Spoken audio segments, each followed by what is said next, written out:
다음 이슈로 가보겠습니다. 이준석, 장해찬 두 사람의 설전입니다. 이름도 언급하기 귀찮은 장해찬 최고위원이 이권 카르텔을 그러면 내가 두둔하는 거냐는 식으로 저한테 얘기를 했거든요. 네? 이건 기본적인 문해 능력의 문제거든요. 그러니까 저는 이권 카르텔을 두둔한 적도 없고요. 제가 한 말은 이권 카르텔 뭐 어쩌고 그게 뭔지 모르겠지만 잡아가지고 그걸로 수혜자금 될 수 없다가 제 주장이었고요. 거기다 대놓고 그럼 이권 카르텔을 옹호하는 거냐 나오자는 거는 이거는요 언어 영역에서 킬러 문제도 아니에요. 이거는 보면은. 근데 저는 개인적으로 그분들이 신당을 차리건 말건 아무런 관심이 없고요. 그분들이 이렇게 대통령 발언의 트집을 잡는 열정에 10분의 1만 이 야당 비판을 썼다면 지난 전당대회나 우리 당 내부에서 이처럼 박한 평가를 받지는 않았겠지요. 그래서 그냥 열심히들 하시라라는 응원과 격려의 말씀만 드리고 싶습니다. 당원권 정지된 분들에게 관심을 쏟을 정도로 지금 국정과 민생이 한가하지 않기 때문에 어쨌거나 자꾸 생떼 쓰는 정치하지 말고 무엇이 국정과 민생을 위한 것인지 고민을 한다면 이준석 전 대표도 좀 더 나은 정치인이 될 수 있을 거라고 생각하고 있습니다. 예, 한때 호영우제하던 두 사람이 이제 지금은 서로 완전히 이제 원수처럼 지내고 있는 것 같습니다. 이준석 전 대표가 유승민 의원과 손을 잡고 신당을 창당할 것인가? 신당을 창당하게 되면 어느 정도의 정치적 파괴력이 있을 것인가? 궁금할 법도 한데 장해찬 최고위원은 뭐 그런 거 전혀 궁금하지 않다. 차리든 말든 뭐 알아서 해라. 이렇게 또 굉장히 폄하하는 그런 표현을 좀 쓰셨고요. 또 이준석 전 대표는 내년 총선의 결과에 따라서 야당에서는 지금의 이 윤석열 대통령과 관련된 여러 가지 특검을 띄울 것이고 그 특검의 선봉에는 윤석열 대통령과 거리 두기를 했던 이성윤 전 고검장이라든지 이런 사람들로 특검이 꾸려질 것이다. 뭐 이런 얘기도 했습니다. 어쨌든 장해찬 최고위원이 봤을 때는 그분들이 뭘 하든 이준석 전 대표가 뭘 하든 유승민 전 의원이 뭘 하든 야당이 특검을 띄우든 말든 마음대로 하시라. 우리는 우리의 국정 운영에 전념하겠다. 이런 제 표현을 했습니다. 뭐 양쪽 분들의 이런 설전이 좀 이렇게 솔깃하게 들리는 이유는 뭘까요?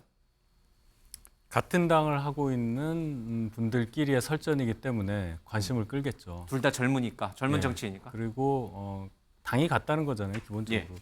저는 이 사안을 이렇게 봅니다. 물론 의견이 다를 수 있고 또 사안마다 충돌할 수도 있는데 국민의힘이라는 울타리 안에 있는 정치인 아니겠어요? 예. 그리고 또 청년 정치인으로 가깝다고 보였던 두 분이 이렇게 설전을 나누는 것이 결국은 여당, 정부, 윤석열 정부의 국정 운영에 도움이 되느냐 이 부분을 우리가 알아야 한다. 예. 아무리 정치적인 어떤 입지를 위해서 뭐 정치적인 이익을 위해서 개인적으로 말은 할 수 있어도 그것이 공동의 목표를 저해한다면 그것은 우리의 지지자들 또는 국민들에게 결코 좋게 보이지 않는다. 그 점을 좀 두 분이 윤영을 하셨으면 어떨까 합니다.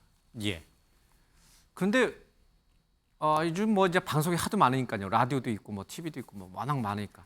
우리는 이준석 전 대표를 아직 한 번도 안 불렀는데 왜 이렇게 이준석 전 대표는 이분이 뭐 정치적 식견이 뛰어나요? 왜 이분을 자꾸 각 방송사 라디오는 불러가지고 자꾸 이런저런 현안을 물어보고 그래서 이준석 전 대표가 한마디 하면은 거기에 맞춰서 당에 계신 분들이 또 반박을 하고 그거를 또 다른 언론은 두 사람이 싸운다 받아쓰고 우리 정치와이드는 할 일도 많은데 이거를 저녁에 또 방송도 하고.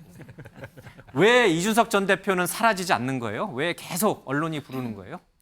우선 이준석 전 대표가 갖고 있는 그 세대에 대한 대표성 그런 걸로 이제 사실 정치적인 위상이 커졌죠. 예. 당시에 20대 청년으로 정치에 입문해서 30대 지금 이제 중년, 30대 중반이 됐죠.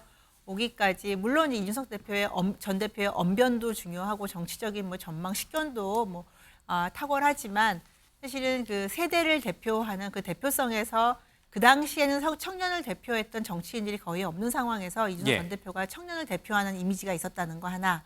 그다음에 집권 여당의 처음으로 청년 당대표가 됐다는 그런 정치적인 업적 그 때문에 국민들이 많이 주목하시는 것 같고요. 예. 지금 뭐 탈당하냐 신당을 창당하냐 이런 문제들이 나오는데 저는 사실은 이준석 전 대표의 가치는 국민의힘 이 집권 여당 안에 있을 때 더 빛이 나지 여기서 탈당을 해서 신당을 차리게 되면 그냥 작은 소수 정당 안에 있는 정치인을 머물 수 있는 위험이 있다. 예. 그래서 저는 이준석 전 대표 같은 경우 그렇게 쉽게 탈당하거나 그러지는 않을 것이다. 차라리 당 내에서 다양한 발언들을 통해서 역학구도를 만들어내는데 훨씬 더 재주가 있는 정치인 아닌가 싶습니다. 알겠습니다.